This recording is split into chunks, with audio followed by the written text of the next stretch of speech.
Before I even tell you what happened yesterday in Alaska, let me just say this.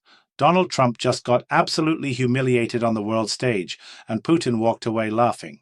I'm Andrew Meet Rich, former analyst for a state-run media outlet, now independent truth teller, bringing you the facts they don't want you to hear. What happened at this so-called summit in Anchorage wasn't diplomacy. It was a masterclass in how an authoritarian dictator plays a weak American president like a fiddle. And folks, if you want the truth about what really went down, you need to hit that like button right now, because tomorrow, the mainstream media will spin this disaster into something completely different. Let's start with the facts. Trump and Putin met for over 3 hours at Joint Base Elmendorf-Richardson yesterday, and guess what? Absolutely nothing concrete came out of it. Zero. Nada. Trump rolled out the red carpet, literally, gave Putin a hero's welcome with F-35 fighter jets flying overhead and B-2 bombers on display. You won't believe this, but Trump actually waited in his plane so he could walk out onto the red carpet at the same time as Putin, like some kind of desperate fanboy meeting his idol. And what did Putin bring to this grand meeting? The exact same demands he's been making since 2022. Ukraine must recognize all occupied territories as Russian. Ukraine can never join NATO. And get this, he wants other former Soviet republics banned from NATO too. The choreography was designed to make Putin look like an equal partner rather than the war criminal he actually is. 4 F-35 jets from Eielson Air Force Base and B-2 bombers from Missouri created this massive military display, not to intimidate Putin, but to honor him. Meanwhile, Putin's foreign minister Sergei Lavrov arrived separately, already signaling this wasn't going to be a real negotiation, but a carefully staged performance. The symbolism was clear: America treating a dictator who has committed genocide in Ukraine like a legitimate world leader deserving of respect and military honors. Wait until you hear the next part. Putin used this meeting as a propaganda victory tour on American soil. He gave an 8-minute speech where only 2 minutes were about Ukraine. The rest was his usual garbage about historical friendship between Russia and America. Meanwhile, Ukrainian cities were being bombed by Russian drones even as these two were shaking hands. But here's the shocking twist. Trump couldn't get Putin to agree to a single meaningful concession. Not one. Putin just said no to everything, took his photos, and walked away.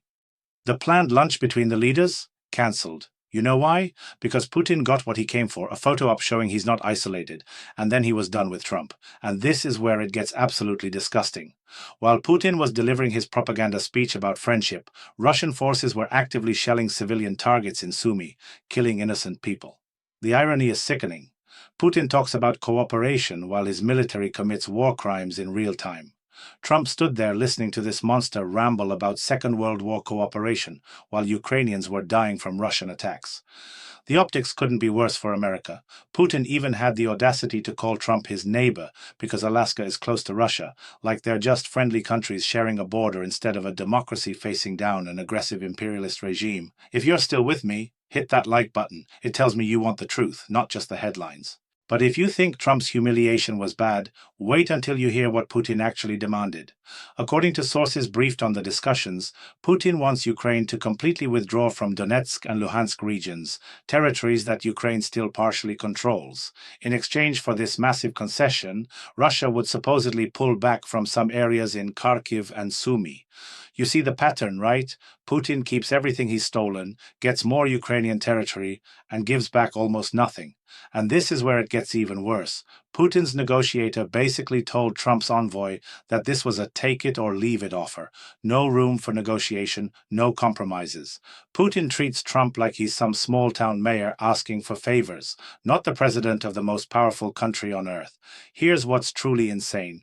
Putin's plan also involves keeping Crimea permanently and maintaining control over most of Zaporizhia and Kherson regions. So let me get this straight. Russia invades a sovereign country, commits countless war crimes, displaces millions of people, and then demands to keep all the territory they've stolen plus more. And Trump is seriously considering this highway robbery as a legitimate peace proposal. The sheer audacity is breathtaking. Putin essentially presented a plan where Ukraine loses 20% of its territory, gives up its nuclear power plants, and accepts permanent Russian occupation. Meanwhile, what does Russia give up? Practically nothing. They might withdraw from some border areas they can't hold anyway. This isn't diplomacy, this is extortion with a smile. Here's where it gets insane. European leaders are watching this disaster unfold and scrambling to contain the damage. British Prime Minister Keir Starmer had to quickly meet with Zelensky to reassure him that Europe won't abandon Ukraine if Trump makes a deal with Putin. German Chancellor Merz called for Putin to drop all preconditions before any real negotiations. You know what that tells you? Europe doesn't trust Trump to protect Ukraine's interests. And can you blame them? Trump suggested there could be swapping of territories before the meeting even happened. Just imagine that for a second.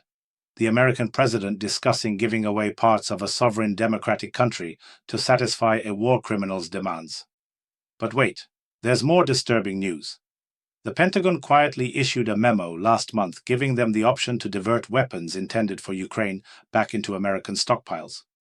So while Trump is playing diplomatic games with Putin, his own Defense Department is already preparing to cut off military aid to Ukraine.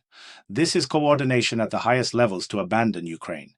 European officials are now holding emergency meetings in London without American participation because they can't trust Washington anymore. French President Macron, Danish leadership, Estonian officials, they're all frantically trying to figure out how to protect Ukraine when America might sell them out. The alliance that has held strong for 3 years is cracking because Trump prioritizes his personal relationship with Putin over defending democracy. Subscribe now because the next story we cover might hit even closer to home. Let me repeat that. Putin just played the President of the United States like a cheap violin, and half of America doesn't even realize it. This wasn't diplomacy. This was Putin getting exactly what he wanted: legitimacy, international recognition, and proof that America will negotiate with terrorists if they're powerful enough. Trump walked into that meeting thinking he could charm Putin into a deal, but Putin had zero intention of compromising. He used Trump for propaganda, got his photos, and left Trump standing there with nothing but empty promises of great progress. We're building an honest English-speaking news community here, people who aren't afraid to call out failure when they see it.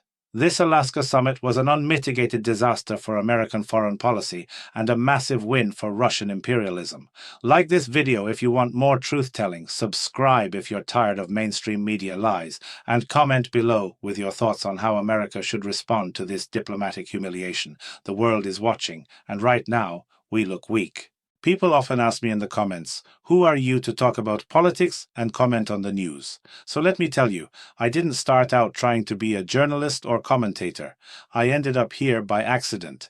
Years ago, I worked inside the media machine, not as a top executive or some talking head, but close enough to see how the system really works. At first, it felt like I was part of something important. We talked about informing people, uncovering truth, holding power accountable. But the deeper I got, the more I realized most of that was just a sales pitch. I watched stories get buried, facts twisted, entire narratives built not on what was true, but on what was convenient. There were meetings where headlines were decided before the facts were even in. I saw how fear, distraction, and outrage were used like tools to steer people's attention, and I hated how normal it all started to feel. That's when I left. I didn't want to be another piece in that machine.